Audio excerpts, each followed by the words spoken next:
Dinikahi Gus Dingin, bab 116, plot twist. Ada yang mendengar pekikan Zaidan langsung meletakkan sendoknya dan menatap Zaidan dengan penuh tanya.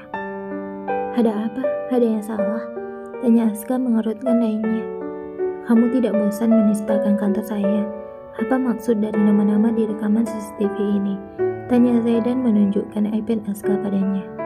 Aska menahan tawanya. Ia memang sengaja membuat nama-nama absurd pada setiap ruangan rahasia kantor Zaidan, seperti gunung es batu cair, dan yang paling parah, Aska menamai rekaman CCTV di ruangan pribadi Zaidan adalah Benua Artatika mencair. Hidup gua gak akan tenang sebelum nistain lo. Lelakar Aska sembari menggelengkan kepalanya. Zaidan hanya mendengus kesal. Sebenarnya ia sudah terbiasa dengan penistaan dari Aska, tetapi hanya Aska yang bisa ia percaya. Sorry bro, gue buat nama-nama seperti itu biar kalau terjadi sesuatu cuman kita berdua yang tahu tata letak ruangan rahasia, ucap Aska ditsita tawanya. Terserah, balas Zaidan memutar bola matanya dengan malas.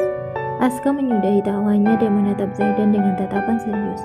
Ada hal penting daripada sekedar nama di rekaman CCTV, ucap Aska mengambil iPad-nya dari tangan Zaidan. Ia menunjukkan biodata Tama, dan tepat tebakan Zaidan bahwa Tama adalah asisten pribadi Keandra Smith.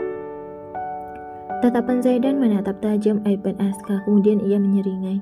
Tebakan saya benar bukan? Tanya Zaidan dengan santai. Gua salut sama lo bro, cepat banget identifikasi seseorang. Kita tinggal tunggu tanggal mainnya, balas Aska menyeringai, dan ia sudah tidak sabar untuk membalas perbuatan Tama, Keandra, dan Arkan. Kita lihat saja nanti, ucap Zaidan mengedipkan sebelah matanya. Aska menepuk pundak Zaidan.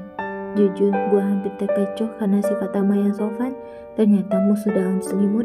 Benar kata orang, don't judge book by its cover. Jangan melihat sesuatu dari luarnya saja, tetapi lihatlah dalamnya, ujar Zaidan sembari meminum orange jas miliknya. Tapi gue masih heran gimana cara lu tahu Tama adalah asisten pribadi Keandra? Tanya Aska penasaran. Zaidan meletakkan gelas jus yang berada di tangannya ke atas nakas. Waktu kemarin saya bertemu dengan Tama, saya melihat sebuah tanda di lengan Tama persis seperti tanda yang ada di sekretaris Keandra Smith yang mencoba menggoda saya. Terus karena penasaran, jadi saya menyamar sebagai seorang kurir dan berpura-pura mengantarkan sebuah paket agar bisa masuk ke era perumahan Keandra. Nah, disitulah saya mengetahui bahwa Tama adalah asisten pribadi Keandra. Jelas Zaidan dengan wajah datarnya. Good job bro, lo emang pantas diacungin jempol. Gini dong, berani melawan ketidakbenaran. Jangan hanya diam saja dan menerima semua perlakuan kurang ajar dari lawan bisnis lo. Puji Aska mengacungkan dua jempolnya pada Zaidan. Zaidan terkekeh pelan. Saya bukan tidak berani melawan mereka. Selagi masih dalam batas wajar, maka saya tidak akan bertindak. Tetapi ini sudah kelewat batas sampai ingin memisahkan saya dengan Aisyah. Tentu saja saya akan melawan mereka, seru Zaidan dengan tenang. Ia sedang menunggu waktu yang tepat untuk menjalankan semua rencananya. Aska menggelengkan kepalanya. Dulu dengan susah payah gue bujuk lo supaya mau membalas penistaan saingan bisnis lo. Tetapi lo selalu menolak dengan dalih, jika orang sudah tidak suka sama kita, lantas buat apa membalas perbuatannya? Dan lihatlah, sekarang lo sendiri yang mengatur rencana dengan detail untuk membalas mereka. Ucap Aska masih ingat betul bagaimana dirinya membujuk Zaidan agar mau membalas semua perlakuan saingan bisnisnya. Lagian mereka goblok, kurang kreatif dikit. Udah tahu saingan bisnis sekelas Zaidan yang kalau berpapasan dengan lawan jenis selalu menundukkan pandangan, masih aja pakai umpan seorang wanita. Mana mempan? Lanjut Aska mengumpat kebodohan Keandra Smith yang menggunakan seorang wanita sebagai umpan agar bisnis Zaidan hancur. Itulah pentingnya iman di dalam hati kita. Timpal Zaidan berjalan menuju meja kerjanya dan mengambil laptop miliknya. Zain mengetikkan keyword di laptopnya. Kita jalankan rencana awal. Jika gagal, maka plan B harus kita mulai. Ucap Zaidan menunjukkan skema rencana yang telah ia buat pada Aska. Aska melihat dan pelajari rencana tersebut. Bravo, Lo benar-benar detail bro, gue suka gaya lo. Mari kita buat senjata makan tuannya sendiri. Ucap Aska memuji rencana Zaidan yang sangat detail. Mereka berdua sibuk dengan semua rencana yang telah dipersiapkan. Kapan akan dimulai? Entahlah, mereka masih menunggu Cassandra Smith menjalankan apa yang dia inginkan dan akan dibalas kontan oleh Zaidan. Saat ini mereka sedang fokus pada layar iPad ataupun laptop masing-masing, sampai melupakan keadaan Aisyah yang mengeluh perutnya kram. Cukup lama mereka fokus pada benda elektronik masing-masing sampai alarm Zaidan berbunyi dan sudah waktunya Aisyah meminum obatnya. Aska, tolong lanjutkan semuanya. Saya ada urusan yang lebih penting dari ini. Ucap Zaidan mengambil ponselnya dari atas nakas dan ia masuk ke dalam saku mejanya. Aska mengerti urusan apa yang dimaksud oleh Zaidan. Urusan apa lagi yang lebih penting bagi Zaidan jika bukan menyangkut Aisyah? Ya, pergilah, gue titip salam sama Aisyah. Zaidan menutup kembali pintu ruang kerjanya setelah keluar. Ia melangkah menuju kamar Aisyah. Seperti biasanya, Zaidan lalu menunggunya menggunakan fingerprint untuk membuka pintu kamarnya. Pandangan Zaidan mengadang, lalu detik berikutnya lengkungan manis terukir di wajah tampan Zaidan. Ia tersenyum saat melihat istrinya sedang fokus mengerjakan tugas kuliahnya. Zaidan sangat kagum pada Aisyah. Walaupun ia mengeluh lemas dan mual, tetapi kewajibannya sebagai seorang pelajar tetap ia penuhi. Dengan langkah pelan, Zaidan berjalan mendekati Aisyah yang sedang belajar di atas tempat tidur dengan menggunakan meja kecil. Zaidan melangkah dengan sangat hati-hati. Ia takut jika mengganggu konsentrasi istrinya. Zaidan duduk di tepi ranjang dengan sangat pelan. Ia mengamati Aisyah yang sedang fokus menulis laporan praktikumnya. Saking fokus menulis, Aisyah sampai tidak mengetahui keberadaan Zaidan. Aisyah terus menulis dengan fokus sambil sesekali meringis karena tubuh lemasnya. Tapi harus tetap menulis. Zaidan yang mengetahui Aisyah sedang meringis langsung memegang pundak Aisyah dengan erat. "Are you okay baby?" tanya Zaidan melepaskan pena yang masih berada di tangan Aisyah. Kemudian ia memeluk erat tubuh Aisyah dan berharap Aisyah mendapatkan kekuatan kembali. "I'm okay, I'm tired." Kalau Aisyah menenggelamkan wajahnya di dada bidang Zaidan. Zaidan membelai kepala Aisyah dengan sangat lembut dan mengecuknya.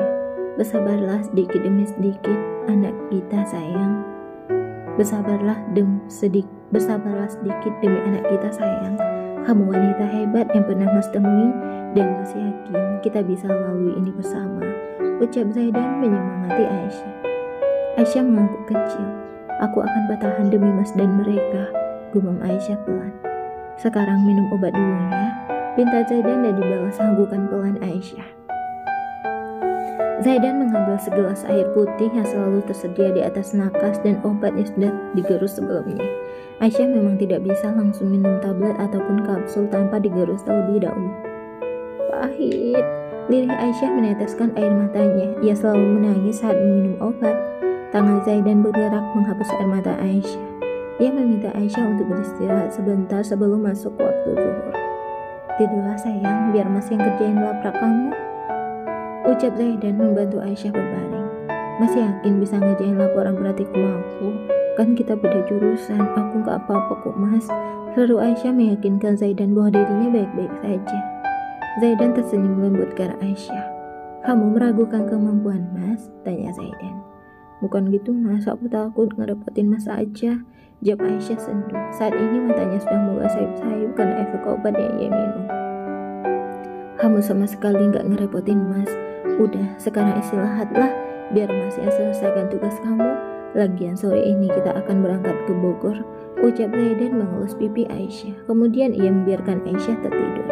Sementara dirinya mengambil kertas-kertas laporan praktikum Aisyah dan menyelesaikannya. Zaidan mengaruk tengkuknya yang tidak gatal. Ia bingung harus mulai dari mana karena laporan tersebut sangatlah banyak. Allah memang adil. Dulu aku menolak menjadi seorang dokter dan Allah kirimkan seorang istri yang profesi sebagai dokter untukku. Gumam Zaidan mulai menulis laporan praktikum milik Aisyah. Aisyah tertidur dengan sangat puas sementara Zaidan sedang pusing Ria menulis laporan praktikum milik Aisyah. Ternyata pejuang untuk menjadi seorang ayah tidaklah mudah. Gemas Zaidan melihat sekilas ke arah Aisyah sebelum kembali fokus pada kesal-kesal yang membuatnya pusing.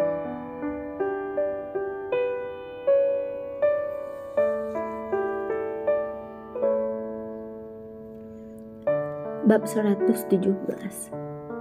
Kekesalan Zaidan. Zaidan memijat pelan pelipisnya. Jangan tanya bagaimana keadaan kepala Zaidan. Yang jelas kepalanya seakan-akan ingin pecah. Akhirnya setelah berpusing ria, laporan praktikum Aisyah selesai juga. Ia melirik sekilas ke jam tangan yang melingkar ke pergelangan tangannya. Waktu sudah hampir memasuki zuhur dan Aisyah belum bangun dari tidurnya. Zaidan membereskan semua laporan praktikum milik Aisyah dan meletakkan di atas meja belajar Aisyah. Setelah itu ia berjalan mendekati ranjang dan membangunkan istrinya. Assalamualaikum sayang, bangun dulu yuk, sebentar lagi zuhur, ucap Zaidan sembari membelai kepala Aisyah. Aisyah menggeliat dan malah bersembunyi di dekapan Zaidan. Zaidan hanya menggelengkan kepalanya melihat Aisyah yang malah membunyikan wajahnya. Hei, bangun dulu, kalau enggak bangun mas tinggal ke Bogor ya, ucap Zaidan berpura-pura sudah ingin pergi. Aisyah langsung terbangun dengan wajah kesalnya, namun sedikit kemudian ia tersenyum. Ya udah, mas ke Bogor aja biar aku bisa masuk jadi residen lagi, ucap Aisyah santai. Dijawab dulu salamnya, ujar Zaidan mengingatkan. Waalaikumsalam, ucap Aisyah menyandar pada dipan kasurnya. Zaidan tersenyum, ia melurus ke kaki Aisyah kemudian. Zaidan merebahkan tubuhnya di pangkuan Aisyah. Tadi kamu bilang apa? Tanya Zaidan menaikkan sebelah alis tebalnya dan sebelah tangannya menggelitik pinggang Aisyah.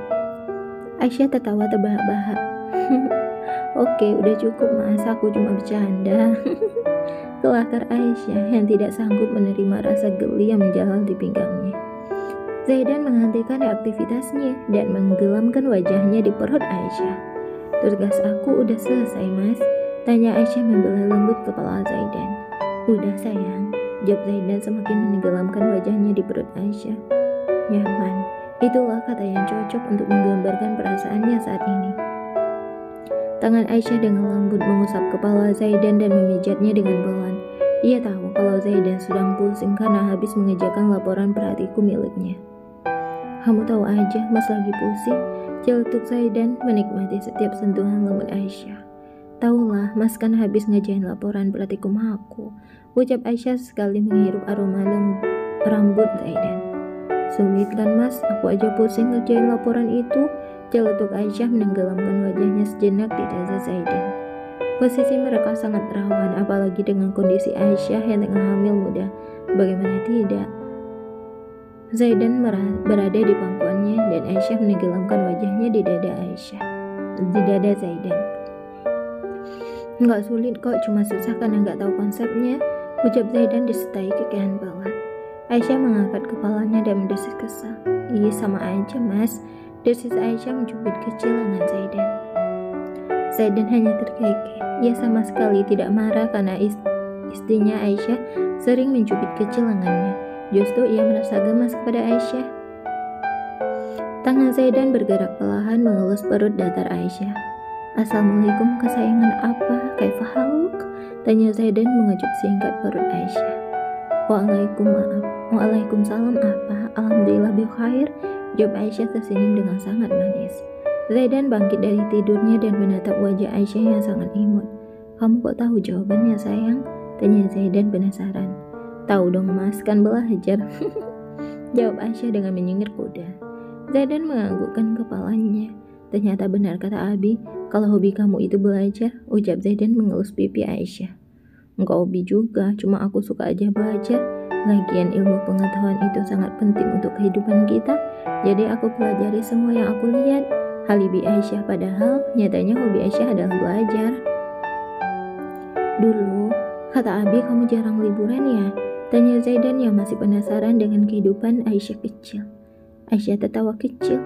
Bukan jarang liburan mas, tapi aku yang gak mau liburan. Jadi dulu waktu anak-anak lagi liburan di musim panas, aku ikut mas Kevin ke organisasi sosialnya. Setelah itu kalau masih ada waktu liburan, aku fokus hafalan sama ambil khusus buat minat aku. Jadi kedepannya udah tertata gitu, gak perlu mikirin mau jadi apa, mau kuliah jurusan apa, karena udah ditata dari kecil. Jelas Aisyah tersenyum. Masya Allah, udah cerdas, imut, cantik, soleha lagi. Gumam Zaidan menatap lembut ke arah Aisyah. Aisyah yang merasa ditatap langsung salah tingkah. Jantung Aisyah terus berdetak kencang jika terus-terusan ditatap Zaidan dengan lembut dan tulus. Mas, jangan tatap aku gitu. Mas kan tahu jantungku lemah. Kalau ditatap terus nanti dia copot dari tempatnya. Celetuk Aisyah tersipu malu. Zaidan tertawa gemas, kemudian ia berpindah posisi ke samping Aisyah. Oh iya? Hal gini masih jantungan juga? Tanya Zaidan merangkul tubuh mungil Aisyah. Ih, udah sana ke masjid, cebik Aisyah melepaskan tangan Zaidan dari pinggang rampingnya. Terbesit ide nakal dan jahil di benak Zaidan. Sudah lama ia tidak mendapatkan ciuman dari Aisyah. Kalau dirinya yang mencium sudah biasa, pikir Zaidan. Do you kiss me? Tanya Zaidan dengan nada jahilnya. Aisyah hanya diam saja. Bisa-bisanya Zaidan meminta kiss di saat yang tidak tepat. Sebagai ucapan terima kasih, ayolah Bi, kiss me please. Bujuk Zaidan dengan wajah yang sengaja dibuat sedih. Jadi mas gak ikhlas ya ngerjain tugas aku? Tanya Aisyah mengerucutkan bibirnya. Ikhlas, mas cuma minta dikis doang. Jawab Zaidan sengaja membuat wajah Aisyah berada tepat di depannya. Aisyah sontak menundukkan kepalanya. Walaupun mereka sudah sering melakukannya, tetapi tetap saja Aisyah malu jika harus memulainya lebih dahulu. Tangan Zaidan merasa dagu Aisyah dengan lembut. Jangan malu sayang, please. Bujuk Zaidan dengan mata berbinar. Semilir angin yang masuk melalui jendela besar yang sengaja dibuka Zaidan agar Aisyah bisa menghirup udara segar dan tidak hanya menghirup asli saja, menambah kesan romantis di antara mereka berdua. Aisyah hendak menundukkan kepalanya, namun ditahan tangan kekar Zaidan. Please, ucap Zaidan sudah tidak sabar mendapatkan hadiah, karena telah berpusing dia mengerjakan laporan praktikum yang sama sekali ia tidak tahu. Jelas saja Zaidan pusing. Ia berkuliah di jurusan bisnis dan mengerjakan laporan kedokteran. Walaupun sempat berkecimpung di dunia kedokteran, tetapi Zaidan sama sekali tidak tahu menahu tentang laporan praktikum karena dirinya keluar di tahun pertama. Aisyah yang tidak tahan melihat wajah Zaidan yang memelah langsung mendekatkan wajahnya ke wajah Zaidan. Jantungnya berdetak lebih kencang dari biasanya. Mungkin jika Aisyah memakai smartwatch yang bisa mendeteksi detak jantung yang biasa berada di pergelangan tangannya, ia bisa membuat semua orang khawatir dan mengira kalau jantung Aisyah sedang tidak baik-baik saja. Tangan Zaidan membantu Aisyah untuk mendekatkan wajahnya. Please, ucap Zaidan sekali lagi. Dengan ragu, Aisyah memegang tengkuk Zaidan dan mendekatkan bibirnya ke bibir Zaidan. Jarak wajah mereka hanya tersisa beberapa senti saja. Hembusan nafas hangat Zaidan menyapu wajah indah Aisyah. Aroma min yang keluar dari mulut Zaidan menambah sensasi tersendiri bagi Aisyah. Saat Aisyah ingin mencup Zaidan, tiba-tiba kamar mereka diketuk dan terdengar suara Aska yang mengajak Zaidan pergi ke masjid. Aisyah kembali menjauhkan wajahnya dari wajah Zaidan, namun lagi-lagi dicegah oleh Zaidan. One minute, ucap Zaidan kembali membantu wajah Aisyah di depannya. Usaha Zaidan harus sia-sia begitu saja karena Aska terus-menerus mengetuk pintu kamarnya dan membuat Zaidan mengelus nafas kasar. Biasanya Aska selalu mencari alasan jika diajak ke masjid, tetapi hari ini dia seakan-akan tahu kalau Zaidan sedang menikmati waktu berdua dengan Aisyah. Padahal sholat zuhur masih sekitar 15 menit lagi. Udah sana ke masjid aja dulu mas, kasihan Kak Aska nungguin, ucap Aisyah dengan tenang. Iya deh, sepulang mas dari masjid nanti mas tagih imbalannya, celetuk Zaidan dengan wajah muram. Kemudian ia masuk ke dalam kamar mandi untuk bersiap-siap. Sedangkan Aisyah tertawa gemes melihat wajah muram campur kesal Zaidan.